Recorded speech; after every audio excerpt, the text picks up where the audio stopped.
So from a business standpoint, why I say every business should have a podcast, that's it. You've now just brought in 50 people that if you were trying to market, we're probably deleting your email. We're probably hanging up on you. I've heard conversations from sales development reps. It takes 30 touch points to finally get someone on the phone.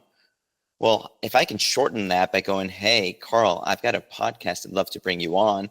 And now it only took me 5 outreaches for you to actually go like, oh, I saw this email. Yeah, I would love to.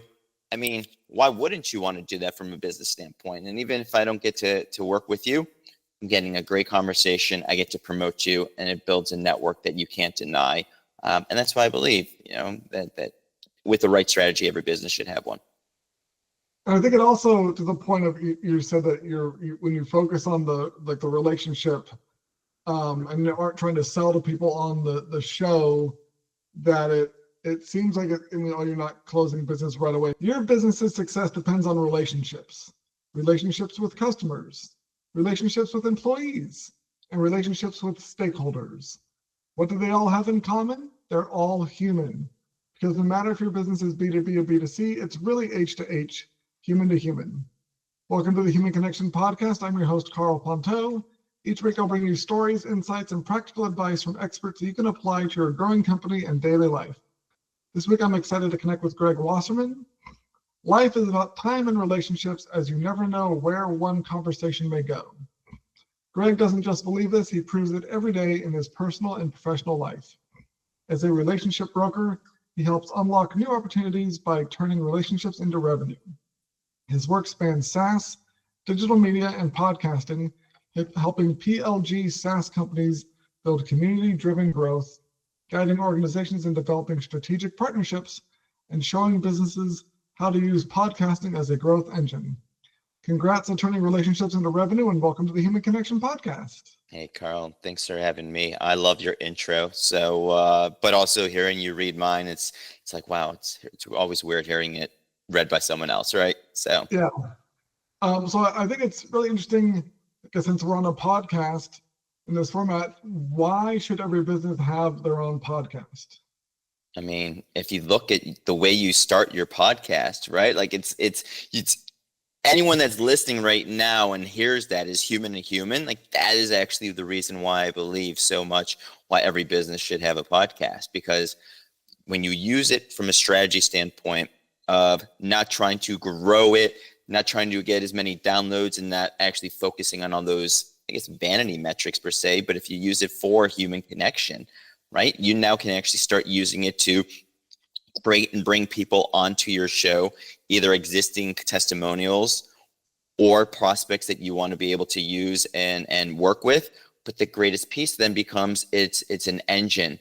It becomes your marketing engine. And so whether you're a solopreneur or you're a large corporation who's very lean, regardless if you're a solopreneur or a large organization, there's a lot to do. So now I'm able to go ahead and cover multiple of those bases. I get to have conversations with people that matter.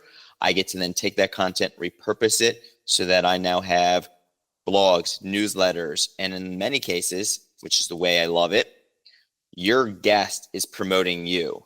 So even if you're not working with that person, let's say they were to be a prospect, they're promoting you to your ICP, to your core audience. So you're getting promoted by your person you're bringing onto your show, and then you're promoting them. So it creates that, once again, human connection, which I love that your show's about. Thanks. Yeah, and I also think there's a huge portion, like, value in podcasting when it's done with the right mindset, like that sort of mindset, is that it also shows, and the audience gets to kind of know the people who are on the show, like the leadership of your company that's like hosting the show, in a more human way. I think a lot of companies make the mistake of thinking they have to be, especially the leaders, need to be super polished and professional and approved, like everything like beforehand by PR and legal, and all this stuff has to be like mirror, shine, perfection, and rehearsed. And that's just not real. And people can tell when the leader is saying something that is obviously like kind of corporate speak or overly rehearsed. And when you have a podcast, and your leadership can show up as themselves and have a real conversation with someone, that shows the listeners or the viewers that there's a real person behind the business, and they can actually connect with that person, because when it's a super polished surface, there's no way for people to really connect or grab onto it. They can just slip off and it becomes really ineffective. But when there's the ums and uhs and there's the more human conversation going on, those quote unquote imperfections that give people a chance to get purchase and connect with people. And for businesses these days, you need to have those personal connections if you're going to survive, because that's how businesses actually work. And I mean, that's, as you read, my ethos is life is about time and relationships. I have no clue where a conversation's going to go. And it's the joys of a podcast, is like, if you're going into it with the mindset of, I need this in terms of like, I need to grow my downloads, or I need to turn this guest that's on my show into an actual sale today, you're working from a scarcity mindset as opposed to the abundance of like, you know what? I'm going to use this. I'm going to open this conversation. I'm going to open this relationship. I don't know where that's going to go, but then it's up to me as the host to make sure I stay in contact with those people, that I'm staying connected, that I'm building that human to human conversation. Because over time, if you bring 50 people onto your show and you not only just connect with them with those 2 calls, your pre-call, but then the actual recording, but you stay in touch with them afterwards, like that is 50 people that you can't deny will turn into a larger network. So from a business standpoint, when I say every business should have a podcast, that's it. You've now just brought in 50 people that if you were trying to market, we're probably deleting your email. We're probably hanging up on you. I've heard conversations from sales development reps, takes 30 touch points to finally get someone on the phone. Well, if I can shorten that by going, hey, Carl, I've got a podcast I'd love to bring you on. And now it only took me 5 outreaches for you to actually go like, oh, I saw this email. Yeah, I would love to. I mean, why wouldn't you want to do that from a business standpoint? And even if I don't get to work with you, I'm getting a great conversation. I get to promote you, and it builds a network that you can't deny. And that's why I believe, that with the right strategy, every business should have one. And I think it also, to the point of you said that when you focus on the relationship, and you aren't trying to sell to people on the show, that it seems like you're not closing business right away. It seems like it's taking longer than the hard selling that so many companies have been relying on.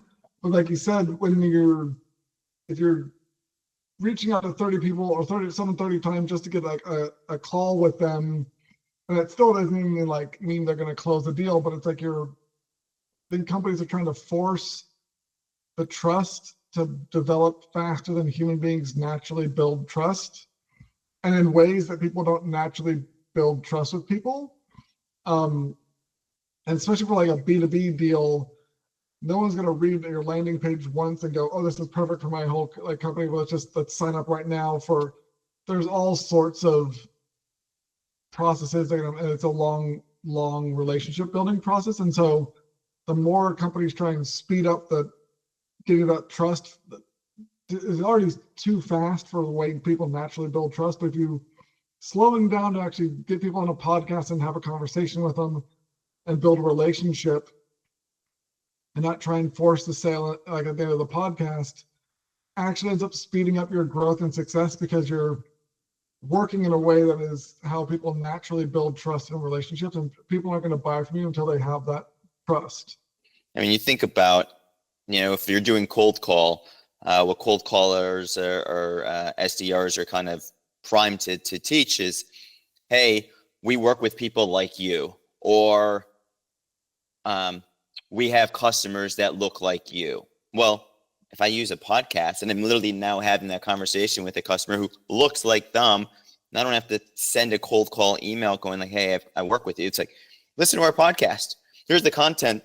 Here's the proof in the pudding of like, you can get to know us as a company, get to know our style, get to know things about us, get to know our customers, all through the medium of what you're creating with your podcast. And it also fits in more with the way people are buying these days. Before they had to talk to a salesperson just to learn about a product or a service. But there's so much information online now that like 70% of the marketing to sales decision is done before they even talk to a rep at the company. So if you have more content out there that answers their questions, are going to help build that trust naturally, like with two people having a conversation rather than a bunch of cold emails or cold calls and stuff, that's going to get you the results you want and building that trust, because they'll hear, like you said, you talking to someone who they can identify with and how you help them or how they're currently working with you, and that will be, like I said, build a lot more trust than just saying, hey, we work with people like you. It's like, well, okay, I'll take your word for it and then this cold call and I'm gonna have 1,000 other things on my mind. No, it's gonna be way better when you actually, show, don't tell, walk the walk, instead of just talking the talk, but actually talking the talk more with people on a podcast, which seems kind of funny. Yeah. And then let's think about it. Most people, they're like, okay, great, I should have a podcast, but I don't have the time for that. Like that becomes an issue. It's like, I didn't have this planned. How do I have the time to do this? My suggestion, and if you actually think about it from a timing standpoint, it becomes incredibly effective. If I spent 12 to 5 on Tuesday, let's just say, right? So I block off those 5 hours and I use that for the prospect component. Well, I was already going to be prospecting during the week anyway. So now there's the prospect to bring people onto my show, which are probably the same people I'm trying to reach out to to sell. So you're already doing the motion. There you go. You're having conversations because now you're bringing people on because they're like, instead of, oh, I got to talk to you because you're trying to sell me. It's like, no, I'm trying to bring you on as a guest. So now your time during those 5 hours is 2 recordings and two intro conversations to go like, hey, let's get to know each other before I even bring you on the show, because I don't want this to be an awkward, I just brought you on the show and we haven't actually talked. So now those 5 hours turn into stuff you're already doing prospecting, stuff you're already doing having conversations. So I'm not adding anything to your plate. I'm now actually creating a better system to be effective in relationship building, trust building, but also then the content repurposing that comes out of it. Because now you're turning to marketing going, hey, marketing, how do we market our business? What do we do? So all of that is time that you've now been able to shorten up and create a system that gets you to do the sales, the relationship, the trust, the testimonial, and the content, while getting all of your social posts done as well. Because so I've kind of created a system once again where every business should have one. And when you've got the blinders off and you think about that, you're like, oh, I'm doing this here, this there. I just shortened it, created a system, and there you got it. Yeah, and I can definitely attest to how much more likely you are to get positive responses from people, especially if you're like reaching out on LinkedIn cold saying, hey, I'd be honored to have you on my podcast, versus, hey, let's connect and talk. Because then they hear the second one, they go, oh, you're going to try and sell me something, but it's, I want to be on I want to be on my podcast. That's, you're adding value because you're helping them promote their business, their expertise, and depending on who your ICP is, that could be playing into the way they're trying to grow their business or improve their thought leadership. And so you're starting the relationship, instead of a cold ask, it's a cold give. And hey, I'm just out of the blue, hey, I want to connect with you because I want to give you something of value. That gets a lot warmer responses than another one of these people trying to basically pitch slap someone on social media into buying something that they weren't even really probably interested in. 100%. I mean, you nailed it. I got nothing else to add to that. That is completely it. And I think it's also important when you mentioned about the time saving aspect, that people think, oh my gosh, this is gonna be a huge time suck, and I don't know how to like edit it and things like that. But there's so many tools out there that can speed up, or even like and people you can all like delegate the task to. I had someone on the show recorded a few weeks ago where it's a video editing AI powered tool that it'll like log all the video and tag things. If you're trying to find a certain clip of someone, you can just type in the search and it'll pull out that segment, and it basically makes editing really easy. And there's tons of people you can delegate this stuff to that are services that they'll help with all like the hosting and the back end side of things that would be easily pay for itself because you'll be bringing in a lot more ideal clients with this method than all the time you're basically wasting and the bridges you're burning reaching out to people with cold calling and just annoying people until you find one that actually cares enough to talk to you. So I've already given like a blueprint in terms of like the operationalize, right? So 5 hours thinking about marketing, content, and conversation. So let's talk about what you're referring to in terms of the technical side of it. So, I mean, you do it. You have your own podcast that we're sitting here talking on, right? You host with the company I work for, RSS.com. So from a cost standpoint, there's tools.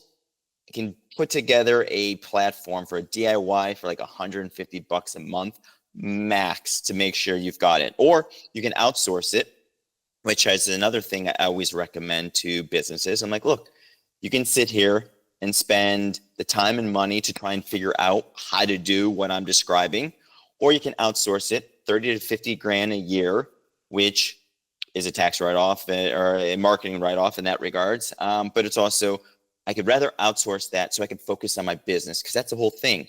Why you should have a podcast so you can focus on what matters most, the conversations, the content. If I can outsource that, I can work more on my business and have someone else handle the editing, the production, because now I'm asking you to go and edit. No, let's not focus on that. Let's have someone else do it. But if you want to do a DIY, then great. Cheap ways to do that, or I'd always recommend from a business standpoint, outsource it, and you're going to get so much more done as a result of it. Yeah, and also the by starting with that relationship side of things, the people you do end up bringing on are more likely to stay with you longer and refer you to their colleagues and business partners and friends and family, because it's not just a transactional relationship anymore.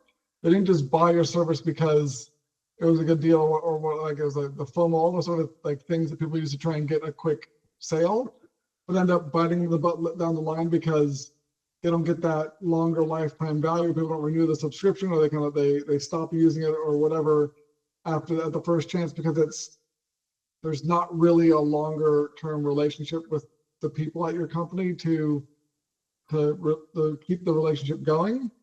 And so having that podcast conversation and really connecting with people, like again, the intro call and then the actual recording, and then like I said, following up, you have the personal connection that makes that business relationship a lot more meaningful to them than just, oh, this is another expense we have to justify every quarter to the board. They're like, no, this is something that's really adding value, and we have this great relationship, and we can easily explain the ROI from it because we're deeper connected than just a line item on an expense report.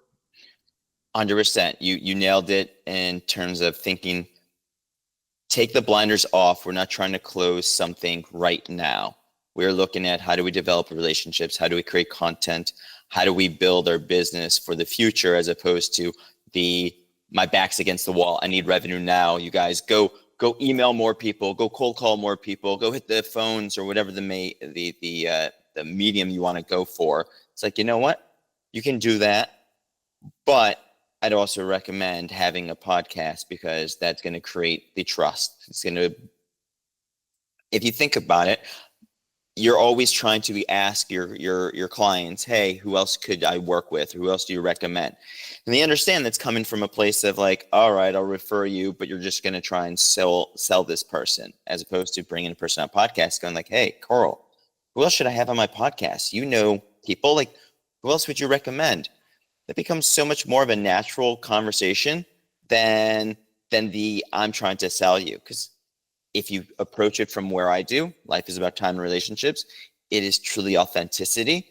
We're not foolish to go, look, there is a sales component to this, but in reality is I just want to build good relationships with good people, learn, make you look good. I loved how you talked about the service side of it. Very much my mentality as well, which is why we get along. It's like, how do I be of service to you? How do I give you a voice, which most people don't have, to a platform that I will be growing, we'll be marketing, we're doing this together. That's true partnerships. That's true relationship building. And then when people actually do approach it from that mindset, it ends up amplifying the results for both the guest and the host way more than they were trying to do the same sort of things on their own.